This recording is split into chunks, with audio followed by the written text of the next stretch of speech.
Lo veíamos en la crónica de Claudio Fariña. 2 años del trágico asesinato de Diego Schmidt-Hebel. Por estos días se realiza el juicio oral de este caso que contempla más de 300 pruebas y 150 testimonios. Y aunque casi nadie crea en la inocencia de María del Pilar Pérez, aún no hay certeza de que esta mujer sea condenada. ¿Se ha pagado antes en Chile por contratar a un asesino por encargo? Para contestar esta y otras preguntas estamos con Rodolfo Sáez, quien es, entre otras cosas, perito criminalístico. Don Rodolfo Sáez, muchas gracias por estar aquí en Crónicas y Reportajes. Hagamos un poco de historia. ¿Cómo surge el sicariato en el mundo?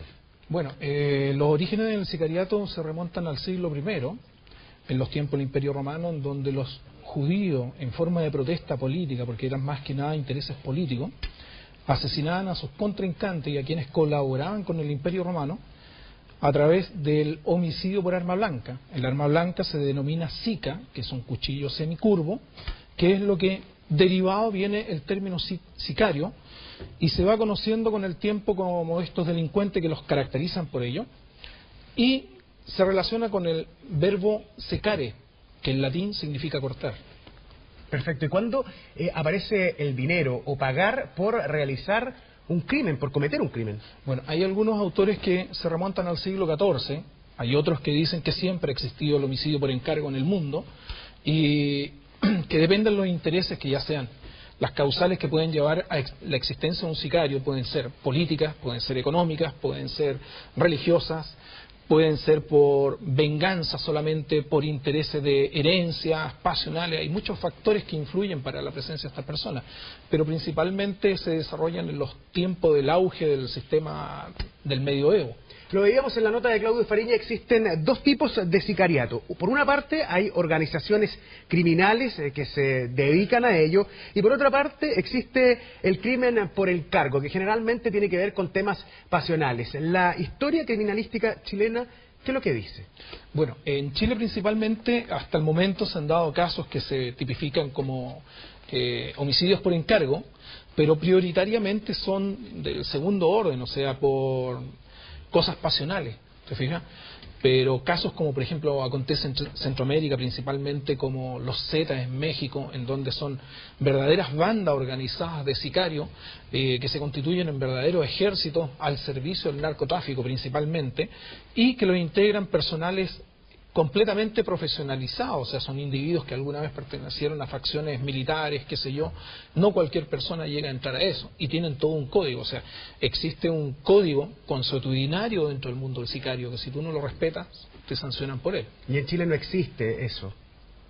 No me atrevería a hablar de que no exista algo. Yo pienso que en estos momentos en Chile estamos recién viendo casos, o descubriendo casos ¿ya?, relacionados con el sicariato, pero tienes que considerar que el narcotráfico, al igual que el terrorismo, que son los principales clientes de los sicarios, se han distribuido a lo largo de toda Latinoamérica, a tal grado que, por ejemplo, en Europa, como España, se considera que los sicarios proceden principalmente de los latinos.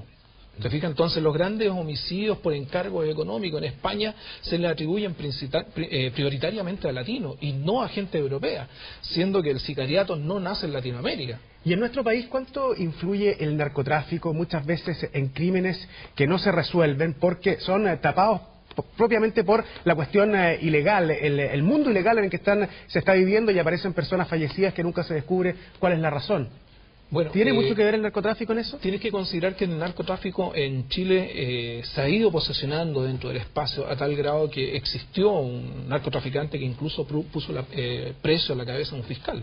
No sé si recuerdas tú ese caso, el fiscal de la zona sur, que ofreció tanto dinero para que él lo ultimara. Entonces, si estamos frente a ese tipo de individuo, ya es algo que ya ni siquiera es una luz amarilla, es una luz roja para nuestra sociedad. O sea, empezar a poner cuidado con todo ese tipo de personajes, porque además tenemos la otra influencia que tiene que ver, por ejemplo, con la difusión del mundo del sicario, en donde tú tienes 2 perspectivas. Tienes una presentación que lo presentan como el delincuente que corresponde describirse, el homicida innato a lo mejor, muy profesional, muy frío, y la otra romántica, la visión romántica, como alguien que es lo máximo, a tal grado que tú de repente descubres páginas web o juegos de estrategia en ocasiones en donde hay chicos que se atribuyen los seudónimos de sicarios. O sea, Son cosas increíbles. Ahora sabemos que hay varios perfiles de sicarios. ¿Cuáles serían esos? Bueno, tenemos, por ejemplo, el profesional netamente, ¿ya?, que es una persona que se dedica a ese mundo, pero a lo mejor no al 100%. En Centroamérica a lo mejor es mucho más rentable que países sudamericanos como el nuestro, o en Europa, no lo sé. Posteriormente viene el oportunista, que es aquella persona que ve la oportunidad de ganar un dinero fácil y como no tiene sentimientos ni emociones y para él la vida humana da lo mismo, igual que un papel, toma un determinado caso y comete, ultima a una persona. Y están los improvisados, que se las quieren dar de sicarios, qué sé yo, y son contratados, trabajan a lo mejor a un bajo precio, y a lo mejor el primer golpe les resulta, pero el segundo no les resulta porque dejan demasiada evidencia, y la característica del sicario es no dejar evidencia. O la segunda es inculpar a otra persona. ¿Te fijas? Entonces, son dos corrientes que tienen ellos. O no dejo evidencia, o dejo evidencia para que se inculpe a otra persona y no a mí. Ahora, de acuerdo a la experiencia criminalística de usted, ¿qué factores influyen para que un delincuente común se convierta en sicario, en un asesino a sueldo? Bueno, el mundo criminológico y criminalístico tiene varias explicaciones al respecto.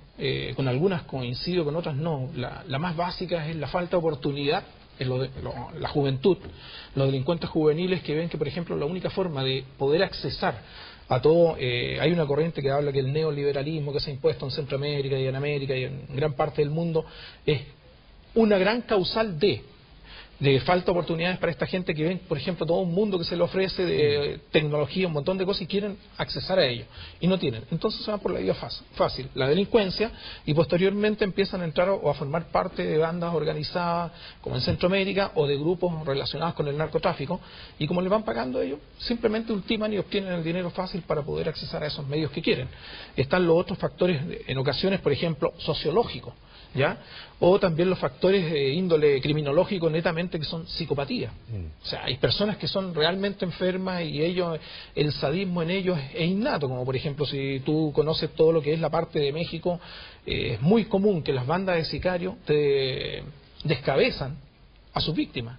O sea, es algo horrendo que hasta el momento creo que en Chile no se da.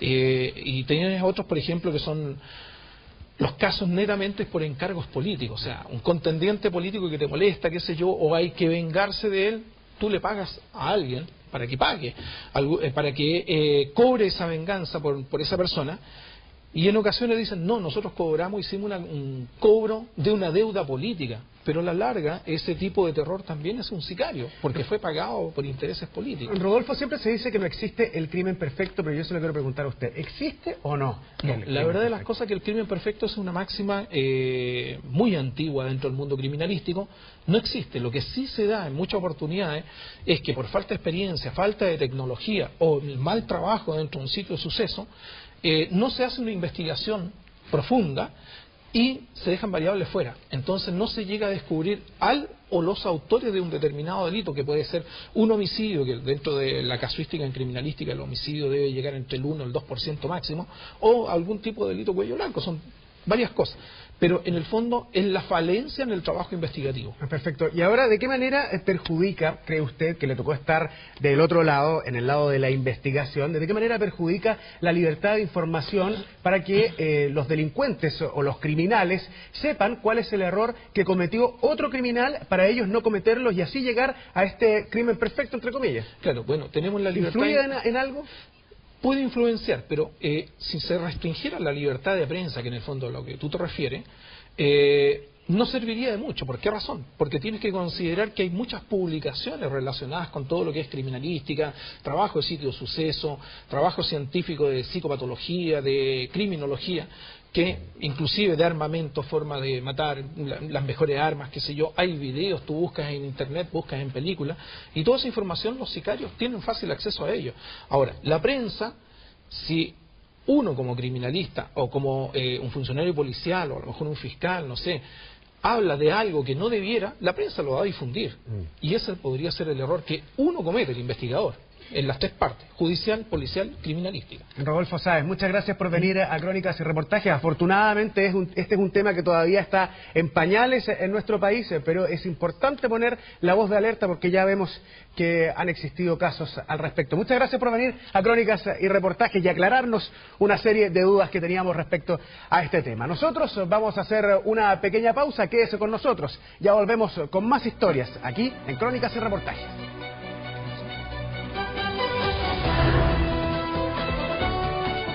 Crónicas y Reportajes. En el próximo capítulo.